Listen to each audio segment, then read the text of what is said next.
Bismillahirrahmanirrahim. Assalamualaikum warahmatullahi wabarakatuh.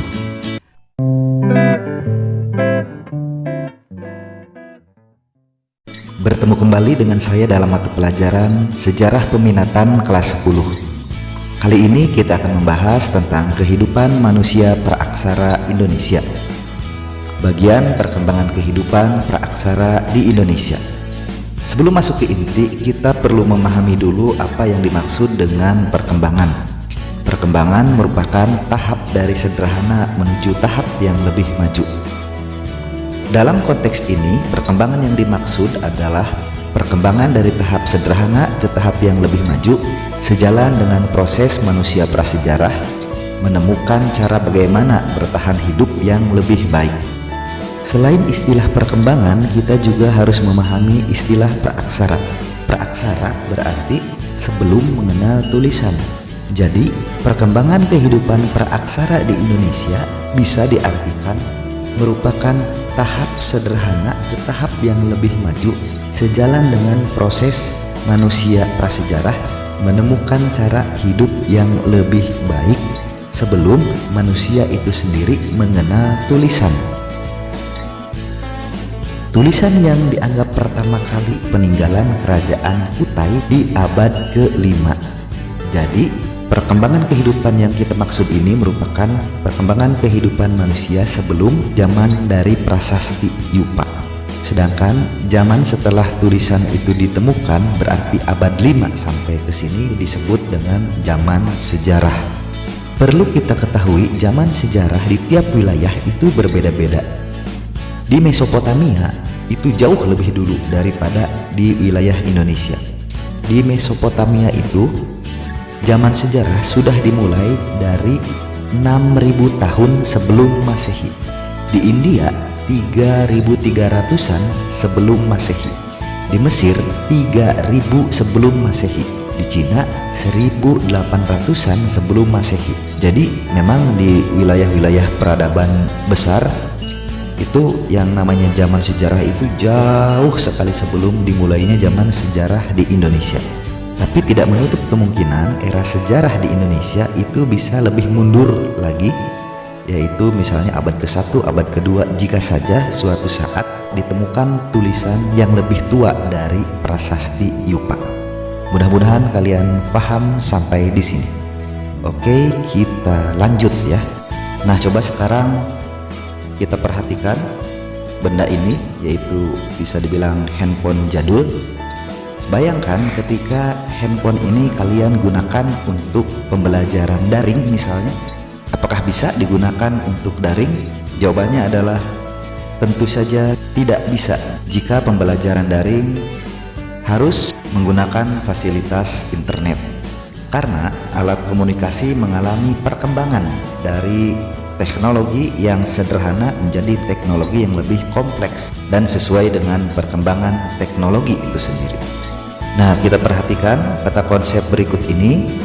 Yang warna hijau menunjukkan ini adalah judul turunan dari kehidupan manusia praaksara, yaitu bagian A, perkembangan kehidupan praaksara di Indonesia. Untuk memudahkan, kita gunakan singkatan ASBEK ya. Jadi ASBEK itu merupakan singkatan bagaimana karakteristik dari tiap aspek. Nah, A ini adalah adaptasi terhadap alam. Jadi kita bisa singkat A itu adaptasi. Kemudian S itu kehidupan sosial atau sosial ya. Kita singkat menjadi S. B ini adalah peninggalan budaya. Nah, kita singkat saja menjadi B, yaitu budaya. E adalah sistem ekonomi ya, kita singkat saja menjadi E. Dan K adalah kepercayaan, kita singkat saja menjadi K. Jadi aspek ini merupakan aspek-aspek yang akan kita bahas dari ketiga masa dalam masa perkembangan kehidupan praaksara di Indonesia. Dari yang paling sederhana, bagian pertama, yaitu masa berburu dan mengumpulkan makanan, sampai masa perundagian. Oke, kita bahas dulu masa berburu dan mengumpulkan makanan. Adaptasi terhadap alam masih nomaden, dalam artian berpindah dari satu tempat ke tempat yang lainnya.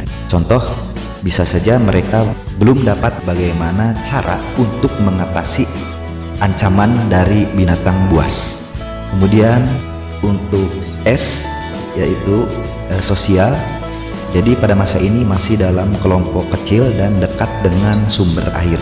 Untuk peninggalan budaya seringkali kita dibuat bingung dengan banyaknya alat-alat bermacam-macam, kapak misalnya ya, dan lain-lain. Tapi poin yang terpenting bahwa peninggalan budaya pada masa ini yang ditemukan itu masih berupa alat-alat berburu sederhana ya. Jadi alat-alat berburu dari batu dan tulang dan masih diolah dengan cara yang sederhana. Di antara alat-alat berburu tersebut adalah ada kapak ya, ada kapak penetak, ada kapak perimbas, ada kapak genggam, ada pahat genggam, ada alat-alat serpih, kemudian alat-alat lain yang terbuat dari tulang. Jadi masih dari batu dan tulang untuk berburu dan masih sederhana. Intinya seperti itu. Untuk sistem ekonomi atau bagaimana cara mereka memenuhi kebutuhan hidupnya adalah dengan cara mengambil atau berburu apa yang telah disediakan oleh alam. Jadi belum mengenal bagaimana cara bercocok tanam, bagaimana beternak, itu belum mengenal. Jadi masih hidup untuk hari ini berdasarkan apa yang didapat pada hari ini, seperti itu ya. Nah, sedangkan untuk K yaitu kepercayaan, pada zaman ini masih sebatas adanya penghormatan kepada orang yang meninggal. Untuk masa bercocok tanam bagian yang kedua atau kelanjutan dari perkembangan yang pertama, adaptasi dengan alam sudah mulai semi-sedenter. Semi-sedenter itu maksudnya sudah mulai menetap.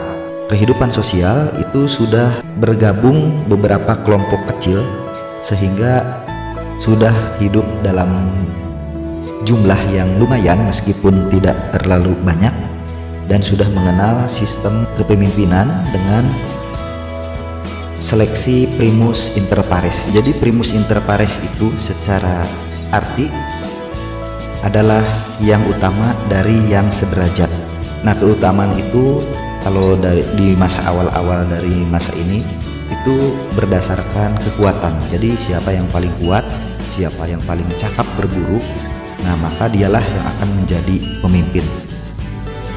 Selanjutnya tentu saja primus inter pares ini mengalami perkembangan dengan sistem yang lebih kompleks lagi.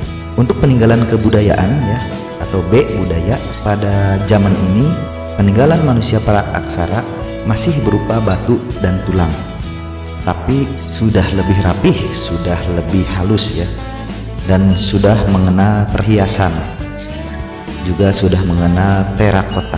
Nah, perhiasannya itu masih terbuat dari tulang, dari batu, ataupun dari tanah. Intinya terakota itu merupakan perhiasan atau kerajinan yang terbuat dari tanah liat sehingga warnanya itu coklat ke orange-orangannya. Kemudian untuk sistem ekonomi sudah mengenal sistem huma, yaitu ladang berpindah ya. Jadi menanam di suatu tempat, setelah dianggap tidak subur lagi atau dianggap sudah tidak memungkinkan, maka akan berpindah ke tempat lainnya yang lebih subur atau lebih memungkinkan. Nah, pada era ini sudah ada kontak ya dengan luar, maksudnya sudah ada kontak dengan kelompok lain yang mulai ada interaksi, mulai membuka diri.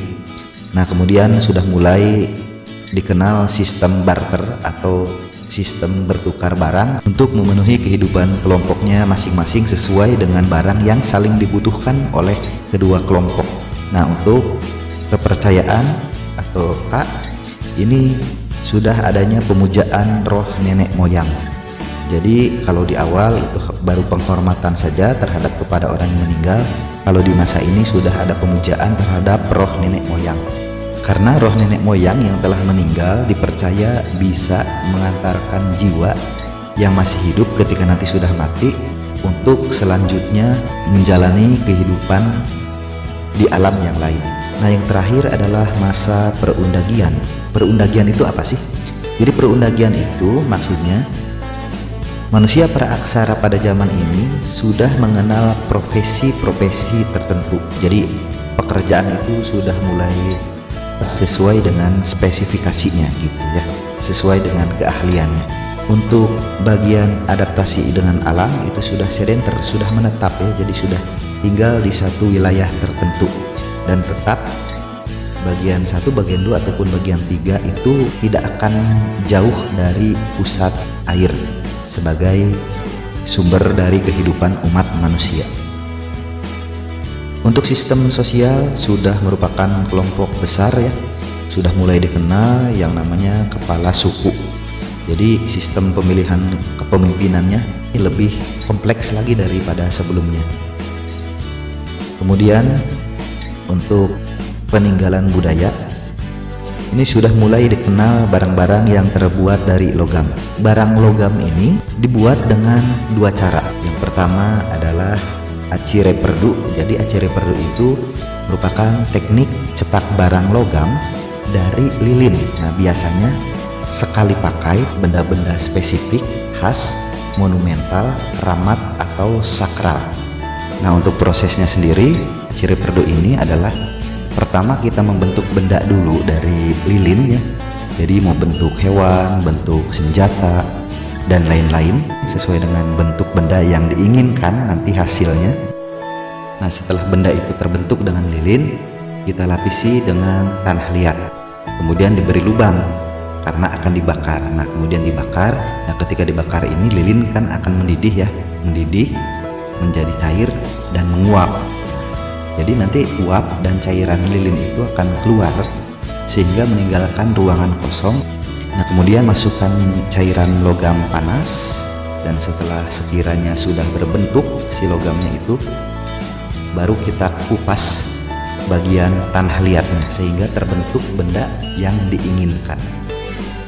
Nah, itu untuk teknik acire perdu. Kemudian untuk teknik bival, teknik cetak barang logam menggunakan 2 cetakan dari batu yang saling berhadapan dan kemudian diikat ya, diikat kemudian ditanam biasanya dan dipakai berulang-ulang. Jadi si cetakan ini bisa dipakai berulang-ulang, misalnya perabot rumah tangga ya, dan tentu saja merupakan benda-benda yang sederhana yang bisa dipergunakan sehari-hari rutin gitu ya. Jadi bukan benda khusus. Nah, langkah-langkahnya sendiri adalah ikat kedua cetakan yang mempunyai bagian sebelah-sebelah ini, kemudian disatukan, direkatkan, diikat.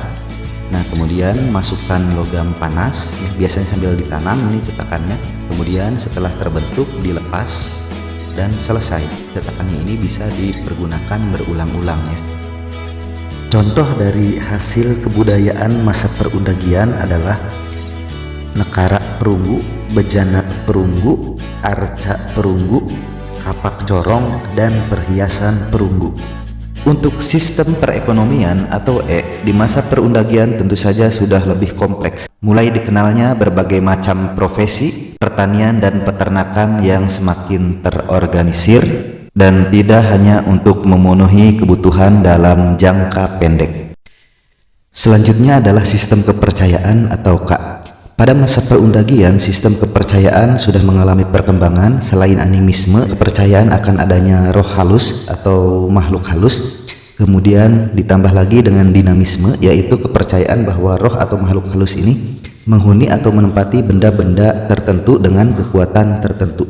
Yang ketiga adalah adanya kepercayaan terhadap hewan tertentu yang memiliki kekuatan tertentu yang disebut dengan totemisme. Mudah-mudahan kalian bisa paham dengan materi yang sangat singkat ini. Jangan pernah puas untuk belajar, tetap patuhi protokol kesehatan, jaga lingkungan sekitar kita, dan jangan lupa untuk bahagia ya, karena bahagia itu sangat penting di masa pandemi seperti ini. Demikian yang bisa saya sampaikan, kurang lebihnya mohon maaf. Wassalamualaikum warahmatullahi wabarakatuh.